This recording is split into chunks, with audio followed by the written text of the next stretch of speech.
All right, guys, so here we go. Death by PowerPoint, just kidding. Um, okay, so you are probably going to try to try to use your first microbit program perhaps today. And what I wanted to do was maybe walk you through what the heck is this thing? How do you use it? So I want to walk you through from assuming you know nothing, how to use this thing. So I'm calling this presentation Your First Microbit Program, and I'm going to try to keep it down to 10 minutes or less. So first of all, I want you to realize a microbit's like a little miniature computer on a board. There is a LCD display of lights, 5x5 array, and you can make any design on there. You could put a smiley face, arrows, all kinds of things. There are 3 buttons on a microbit. There's the A button, the B button, and then for version 2, if it's gold, the logo button is a button. You can also press A and B at the same time, so that would make for 4 different buttons. There's a USB jack at the top. There are some circuitry outputs at the bottom, and as we get more advanced, we can start interacting with those. You could, for example, connect motors to these, lights, all kinds of different circuitry. On the microbit on the back, there's a little radio antenna. It's this cool little funky line. The biggest thing in the center is actually a speaker. There's a CPU. There's all kinds of sensors on here. There's microphones, accelerometers. There's a battery socket so that you can flash these microbits and then take them away from your computer. You could take this microbit into your soccer field and count the amount of steps you take. But you would have to connect a little battery source. There's a reset button. So kind of neat. It's nice to know a little bit of the interface of this little computer. Now really quickly, I want to mention that computers, what they do is they take input, and that input could be you as a human pressing the buttons. There's a microphone, so you could clap to do something. There's an accelerometer, so you can shake a microbit. There's a thermometer. There are radio signals, so you can actually accept radio signals from other microbits. You could make security systems. You could do all kinds of things. So given that input, you can decide what the computer will do, and that's the processing. And you are going to be coding what the microbit does when this input happens. So you get to program what it does, and then you can affect some output. So you can make sounds, you can show something on the LED display, the 5x5 display on the front. You could send out radio signals. You could store data in a Excel spreadsheet and make charts and graphs. And there's all kinds of other things you could do. You could turn on motors, servos, water pumps, LCD displays, all kinds of things. It's really incredible. So the microbit workflow is number one, you write a program on a website called Microbit Make Code. If you're new to programming, they have a really nice block code interface, which I'm about to show you. Once you write your code, you download the code from the computer onto your microbit through a USB cable. And then once it's done downloading, then the microbit will run that program. So that's kind of the overview workflow. Really quick comment here is what we want students to learn and develop skill sets in programming, engineering, design process, problem solving, becoming technically aware of like simple electric circuits. So in Ontario, in grade 9, 10, we're starting to encourage students to learn this engineering design process. So what you can do is ask a problem or define a problem, and then imagine solutions, generate ideas. You can plan out a solution. You create a project, you test it out, and maybe you can find that your first version of whatever you made is lacking in some area, so you can improve it. And then you can share the results. And then again, you just go round and round the circle and you iterate. This is what Elon Musk does. This is what Jeff Bezos does.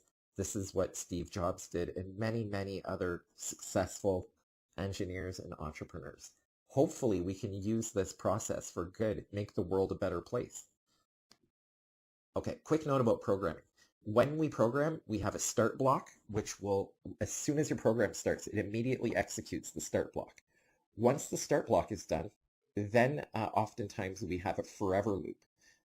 We can also have blocks of code that happen whenever you press a button, okay? And the more experience you get programming, you could make variables, you can increment variables, you could do for loops, while loops, if-then statements, Boolean operators, strings, arrays, and much, much more. If you want to learn more about this, you can teach yourself, you can watch videos, tutorials, you could read articles, and you can also consider taking some computer science courses or science courses or physics courses sometimes. So what we're going to do is we're going to go to the Microbit Make Code website. I'm about to demo that. It's going to look like this. This is what we call the IDE, the Integrated Development Environment, which is where programmers write code. So this is pretty cool. Oops. And by the way, when we go to Microbit, we should have a little bit of a plan. So oftentimes programmers will do some pseudocode, and pseudocode is a very fancy term for what is our plan for our program in basic English. So how about this? This is going to be our pseudocode. I'm literally going to do this in the next 5 minutes. So when we start, we're going to say hello, your name. My name happens to be Murphy. So hello, Murphy. Then I'm going to show a smiley face. And then when you press the A button, I want to see some A's go across the LCD screen. If I press the B button, I want to see BBBB. If I press the logo button, that's the gold button at the top on the front, I want to say logo. If we shake our Microbit, this will be fun. We can play music, maybe a song, but this only works on the version 2 Microbit, unfortunately.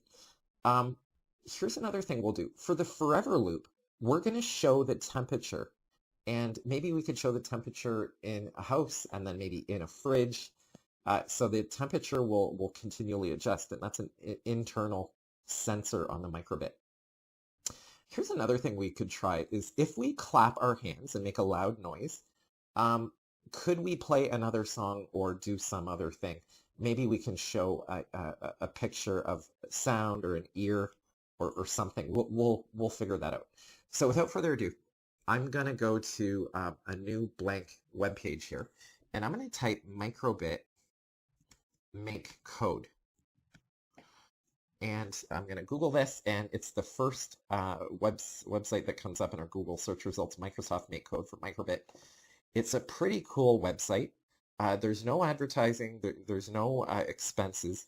If you scroll down, there's all kinds of fun projects, and they will teach you how to do these.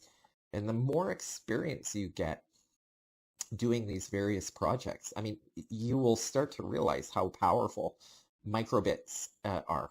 And really, you're getting into like electrical engineering, which is crazy. This used to be what, maybe a handful of really smart people that could afford to go to university. Now teenagers and kids in grade school are learning a little bit about electrical engineering. So this is fantastic. So I'm going to hit this button right here called New Project. I'm going to give it a name, and I'm going to say my first Microbit. I'm going to say my first MB program. And you can call it whatever you want, okay? Just give it a name, say create. And this is the interface, okay? Now here's your on start block, here's your forever block, okay? And you can drag these around. Now remember our pseudocode. Upon start, we want to say hello and then show a smiley face. So I'm going to come back here, and under the basic tab, we can show a string. So click basic and show string. And on start, we can say hello. Now we could say hello, Mr. Murphy. And by the way, when you do this, the virtual Microbit on the side will preview what that looks like. We could also put a smiley face. Now we could manually draw anything we want, or we could show an icon. So I'll say show icon, drag it in. That's into the start. And there's a heart. You could do a check mark or a smiley face. So we're going to start off by saying hello, and then show a smiley face. Pretty simple. These are simple things that are in the basic. Now remember back with our pseudocode, we said what happens if we press button A? So we want to show a string that will show an A here. Now what we can do for that is go to input, and there's a bunch of really cool blocks here that you can use. And when button A is pressed, so I'm gonna drag that block out over here. When button A is pressed, I want to say, so I'm gonna go to Basic and Show String, and I click it and drop it into here, and I'm gonna say 4 A's, just for fun, to really kind of cement the idea that when you press A, you can have it do anything. But just because it's our first program, I'm gonna say show a string with the A's in it. And you could say, well, how do you do B? I don't see a B here. Well, we'll drag this out again, and notice there's a little drop down, and you can do B. Now, I can get another string from Basic, but what I'm going to do is I'm going to duplicate this one. Duplicate. And I'm going to show B, B, B, B. Okay. So if I press A, that's going to happen. If I press B, this is going to happen. Let's go back to input and say when logo pressed. When logo pressed. So I'm going to duplicate this show string. I'll drag it into logo pressed, and I'm going to say logo, capitals, L-O-G-O. Very cool. Now input, on shake. This is really cool. On shake, we could, what did we want to do? Let's look at our pseudocode. When we shake, we wanted to play music. Now music works mainly for the version 2 microbits. Unfortunately, if you have a version 1, some of these things, now you could be creative, you can do other things. It's okay. Version 1, version 1.5 is okay, but you can't play music, I think, aloud. There's no built-in speaker for version 1. But okay, let's move on. So when we shake, now we can go to the Music tab, and we can play a melody. And Gallery, we can say this one. We could play it. I don't think it's going to play because I don't have speakers plugged in right now, but we'll just play a melody. Let's go to the gallery. Let's try like something. I'm going to do Paris. Maybe try that out. So we have button A, button B, logo pressed. When we shake.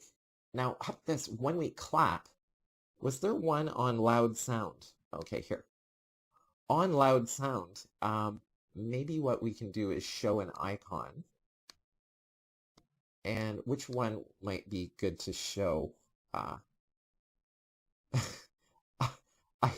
I don't know which one to show here, but let's do this music. I think that's a music note. So if we clap, maybe a music note will show up. Now remember, here's a forever loop, and you might say, what's a forever loop? Like, really, we're going to do something forever? Well, what we could do is show the temperature in the room that we're in. And let's go to input, and we can get the temperature.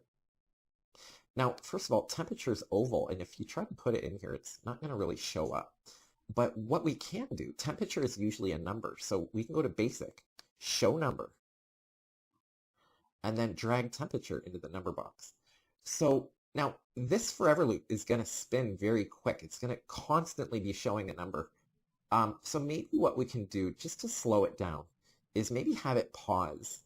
So now where do I get the pause? By the way, if you ever want to throw away a block of code, you drag it over here. Okay, you just drag and drop it. But I'll show you where it pauses. It's under Basic, Pause. And you can just pause for 1 second, okay, or half a second, or 2 seconds, or 5 seconds. We can even pause for 2 seconds. Let's see if that works. So this was our pseudocode. We had some basic inputs and some basic outputs, and I think we've done them all.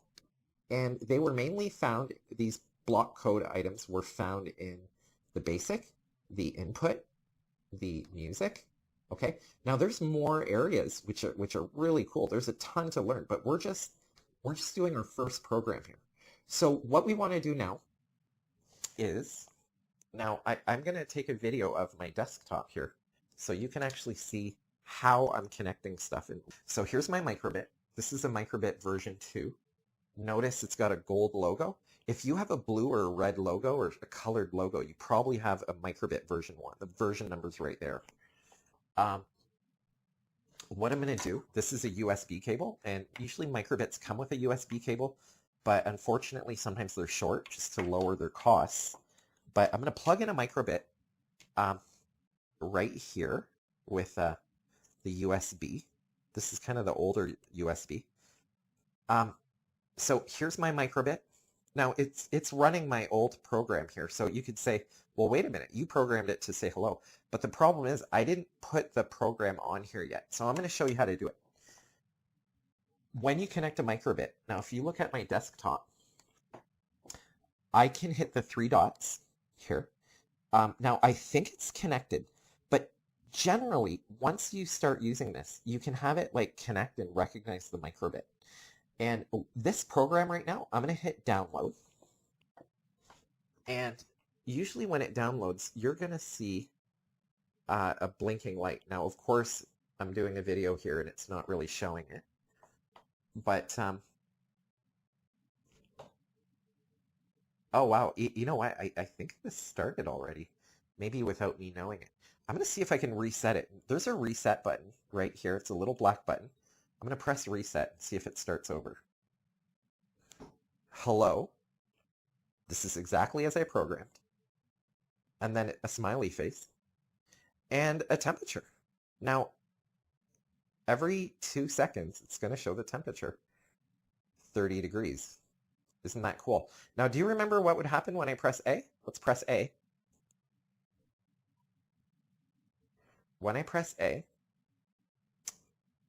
okay, I'm going to press B. Okay, I'm going to press logo, L-O-G-O. Isn't that cool? So the forever loop's just continually going back to the temperature. Now I'm going to clap my hands and see if a music note's going to be displayed.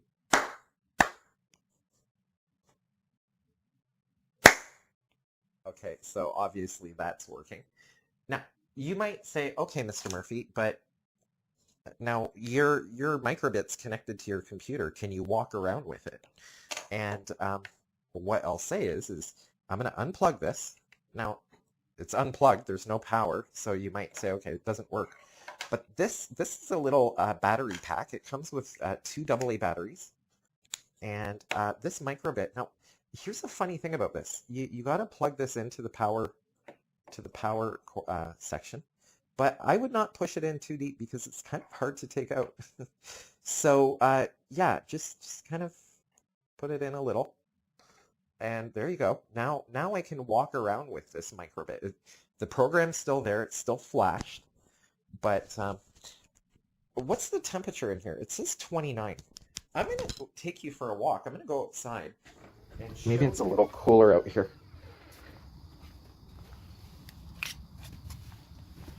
So the temperature here is 28.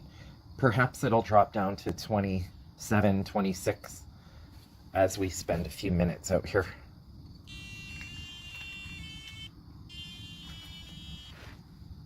Oh yeah, shake. So if I shake it, it plays that Paris song. I forgot to shake it. So notice too, the temperature's dropping. It's 26 degrees. When I was in my house, maybe that room was warm. Now it's down to 25. Okay, 26. Now remember, if I clap my hands, if there's a loud sound, it should show a music note. Let's see if that works. Okay, that worked very nicely. So we're down to 25. And so this is your first, now we're down to 24. This is your first program. Look, I'm going to press button A. What happens when A gets pressed? We show A. What happens if I press button B? Okay, there's B. I'm going to press the logo. L-O-G-O will show. So my students, I hope you were able to run your first microbit program. I hope you see how easy it is to connect input from the outside world to output to the LCD. You know how to get the temperature, and there is so much more to learn, but this might be your first program. So congrats, and I hope you enjoyed the demo.